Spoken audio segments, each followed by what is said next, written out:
Hey y'all, it's Kia. So I'm back again with some more of my story. Um, so I left off at grade school, and my mother's boyfriend and our relationship with him. Um, I left off. I found out that he was married. Um, and I remember this distinctly because one winter his wife came to our house, and they were outside arguing, and my mom hit the lady with a shovel. I remember this distinctly. But that's the last time I've heard of her. But he was still around. Um,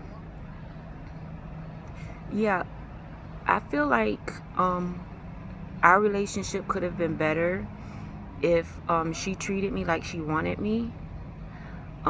So because I didn't feel loved, and because I was dealing with depression and suicide thoughts and everything, I basically was trying to find love. I I had wrote this letter, back then the TV shows and all of that stuff was big about finding your parents and all of that stuff. So I had wrote to a show, and was telling them basically my story and that I wanted to find my dad. And I just felt like if I find my dad, that he can show me love that my mom didn't. So, but she ended up finding the letter, and she started yelling at me saying, your dad don't want you. He never wanted you. I'm your mama and your daddy. You don't need him, and all of this stuff. She just basically dismissed my whole feelings. So from that point on, I decided, because me and her were arguing so much, I was just like, you know what? I'm done showing emotion to anybody. I'm gonna just be whoever I am. So, that's pretty much how me and my mother got along. Like whatever she said went. I did have a smart mouth, so I would, get smart with her sometimes. It was just me and her. I would beg her for another child, like I need a brother or sister or something. She would say no, I was enough, and it was just a bunch of nonsense when it came to her and him. The relationship between them two, I guess, were good, but when they were together, the way she treated me was horrible. Now him, on the other hand, he would tell my mom, he said, well, why don't you just call her dad in front of me? And that will cause them two to argue. So I didn't know what the circumstances was on my father. All I knew was I seen him once, and I knew I had one finally, because a long time I thought I was a test tube baby, birthed in a tea tree dish. Like I didn't know what I was. So and that's what, when people would ask who your dad is, I'm like, I'm a test tube baby. That's what I would say. So I knew I had him, and I found out later on that the two ladies that came to see me with him was his sisters. So and my aunt, my mama's older sister, actually still stays in Pennsylvania. Was staying in Pennsylvania, and she knew who he was. So me and my aunt, on the other hand, were very close. Very, very, very close. That was my chill aunt. I love my aunt. Can't nobody tell me nothing about my aunt. That's my aunt. And she had 3 kids too. But my mom she would cater to her kids, and then my aunt would cater to me.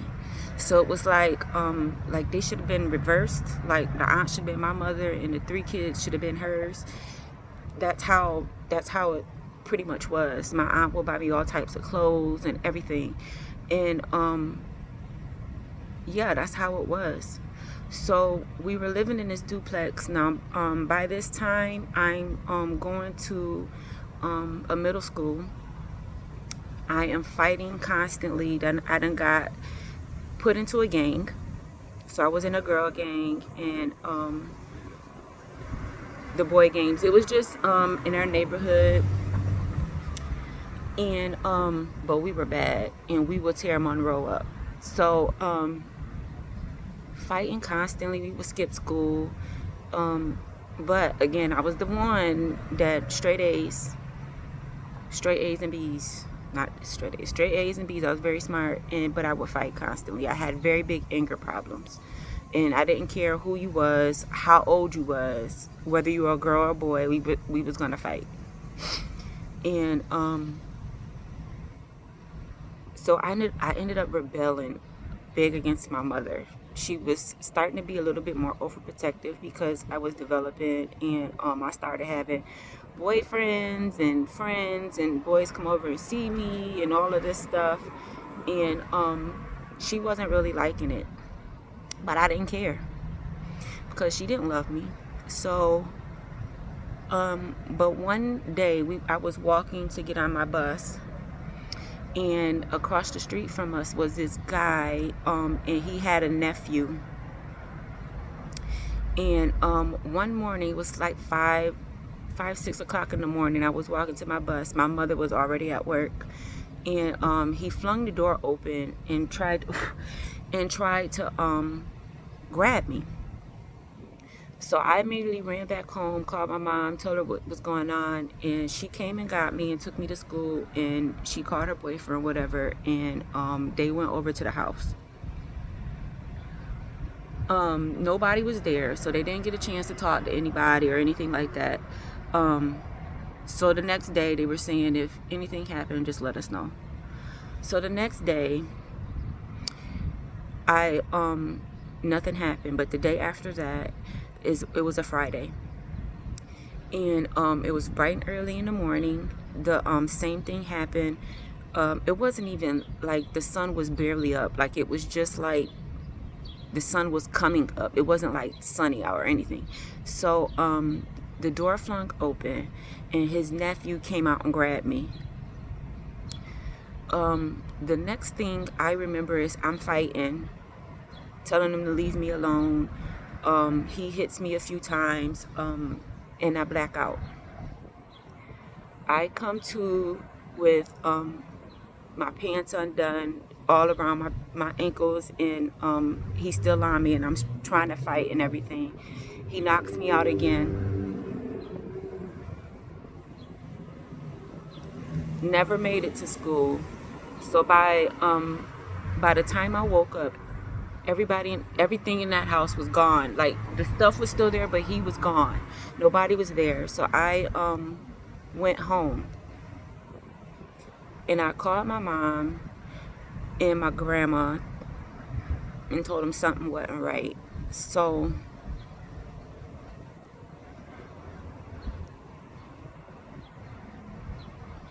that was the second time. Third time.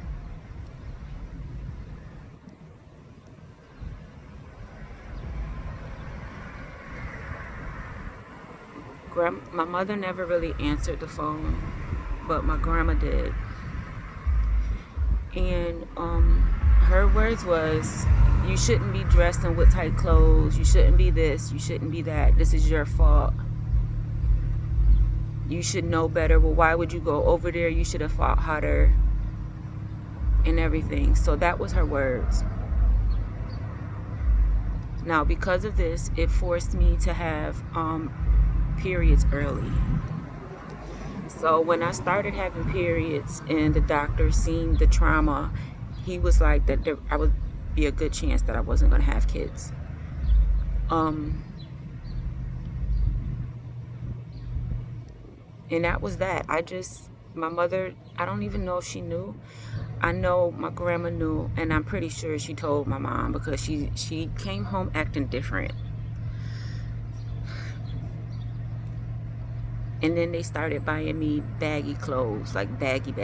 So after all of that happened, and I went back into a shell again, fell into a very deep depression. They put me on birth control pills that I didn't want.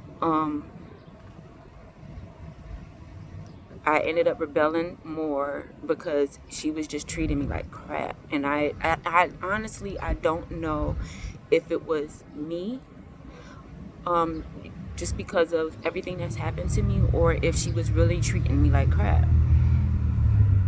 All I know is I felt unwanted, unloved. And at this point, I've been called fat so many times that I'm thinking I'm fat. I'm not trying to eat. I mean, it was just so much going on that it's just, I felt like my dad could have helped it. So as time went on, I started, I would not wear dresses. I started dressing like a tomboy. I hid everything that I had. I was in 4 or 5 sizes bigger than my clothes. And that's how I hid my body. I just hid my body, and I would fight, hid my body and fight. And that was how I was going about my life. Anybody who told me I was pretty, I was all for them, because I didn't believe it. So, you think I'm pretty? I'm ugly, I'm fat. Like, it was just a lot. It was a lot. And I pretty much fell into a shell. But I started when I was 14 years old. I was at my cousin's house, my literal one, the second oldest cousin. I mean, the baby cousin. I was at her house. I would go over there every weekend to try to get away from my mother. I would go over there with her and my other cousin. And I was on the porch, and I was wearing this is the first time in the summer, this is the first time that I ever wore like short shorts, like showed my body, because I was wearing everything 6 sizes too big. So I would never wear dresses, shorts, nothing, none of that. I wasn't showing none of that. So I said when I turned 14, I'll start dressing like a girl. So when I started dressing like a girl, I remember this distinctly because I had on these white shorts and this white and black shirt that I had got from a store, from my mother had bought me. And me and my cousin was fighting on the porch, like really fighting. And my whole thing was, I'm gonna teach her how to fight because she don't know how to fight. So I would fight her every day on the porch so that she can learn how to fight, because I was tired of fighting for her. And we went across the street and to one of her friends' house, and we were over there playing. The next thing I know, this girlfriend, well, my cousin's friend, I don't know if she was her cousin or sister, whatever, she hit me. So I was trying to figure out who she hit. Like, did she really just hit me? I didn't even know her. So we started fighting. The uncle broke it up, and she ended up with a black eye. So she called all her family to try to come over there and fight me. Now here I am, I'm in a gang. And I'm like, okay, come on, let's fight. They would never come across the street though, so you know, I think I'm tough. And they kept asking my cousin, tell her to come outside. So I would go outside, walk up and down the street, go to the store and everything. So they would never bother me. And then they just left one day, and I told my cousin, I said, I'm not gonna fight her no more, but she shouldn't have hit me if she was gonna, you know, if she couldn't handle it. But I guess she was trying to show that she was tough or something, I don't know. But she ended up hitting me, and they stopped being friends with my cousin. And I was fine. Oh well. And it is what it is. But that day, later on that day is when my cousin was like, we're in high school at this point, and I'm 14. So she was like, I know this boy that I want to hook you up with. And I'm like, what boy? And she was like, this boy I go to school with, I want to hook you up with him. And I'm like, okay, whatever, Brandy. So she was like, okay, I'm gonna hook you up. I'm gonna give him your number. So And then she was like, here's his. So I called it, and I called it, and he was like, he answered the phone, and I was like, my cousin told me to call you. She wanted me to talk to you or something. My name is Kia. My cousin name is my cousin's name. And he was like, oh, I already got a girlfriend. So I said, oh, okay, good. I didn't want to get hooked up anyway. So I'm saying that because I'm gonna just keep going with the story. So I called my cousin. I'm like, you said to call this boy. He got a girlfriend. Why are you giving me this dude number to call and he got a girlfriend? Like, this is stupid. I don't bring nobody home. I don't even want a boyfriend. So she was like, call it back. I'm telling you, call it back. So I let a month or two go by. And next thing I know, I never called him back. Next thing I know, there was somebody on my phone. And he was like, hi, I'm looking for Kia. I said, this is Kia. Who is this? And he said his name. This is man. Your cousin gave me your phone number. I said, my cousin who? He said, the one that stayed, around me. I think you called me. No, he didn't say that because he forgot I called him. I said, yeah, I called you before and you said you had a girlfriend. And he was like, no, I don't have no girlfriend no more. But my cousin, your cousin gave me your number. Do you have a boyfriend? I was like, no. So we ended up talking. Now, mind you, I'm 14 and he's like 16, 17. And my cousin done told this dude that I am 16 years old. So we talking. I'm not really thinking nothing of it. We keep going. We keep having a conversation for like a few months. We was talking for a few months, and then finally I was like, good morning. Finally I was like, I gotta tell you something. And he was like, what? I said, I'm not 16, I'm only 14. And he was like, for real? Why did you lie? I said, I never told you my age. My cousin lied, and I don't know why she did that, but I'm only 14 years old. And he was like 16 at the time. And he was like, okay, that's cool. I said, I just wanted to let you know that because I don't lie about my age. Now, my cousin, the one that told him I was 16, she lies constantly about her age, mainly because she didn't look the age that she was.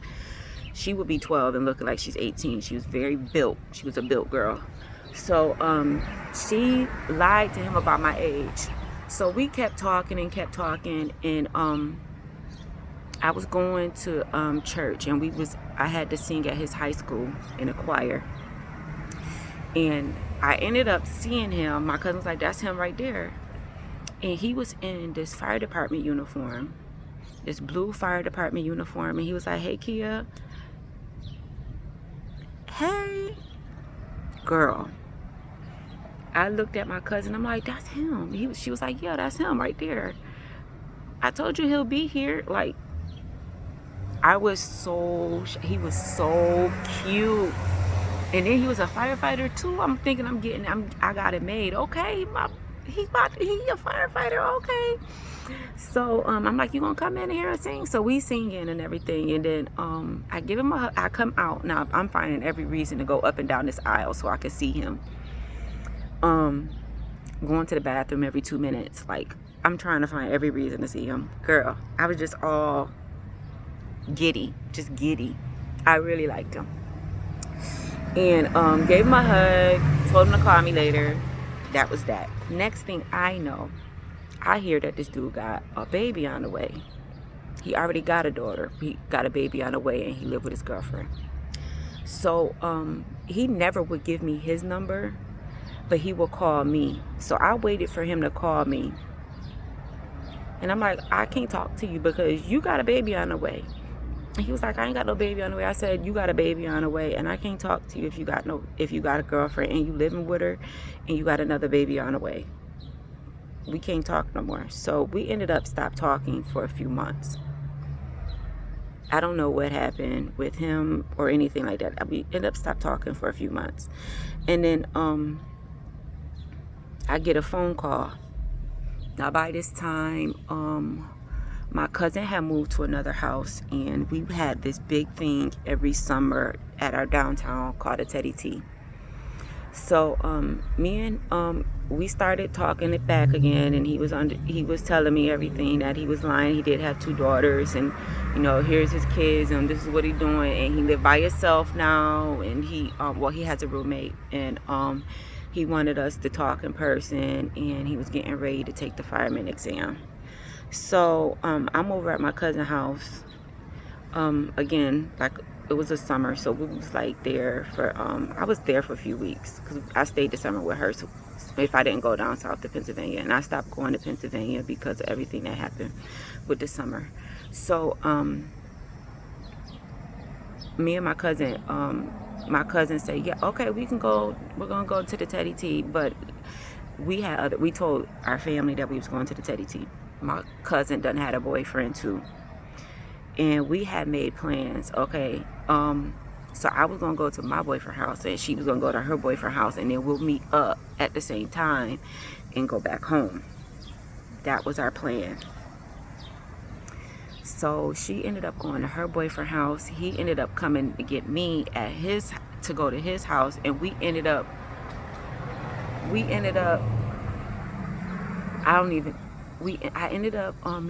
that was when me and him first had sexual intercourse.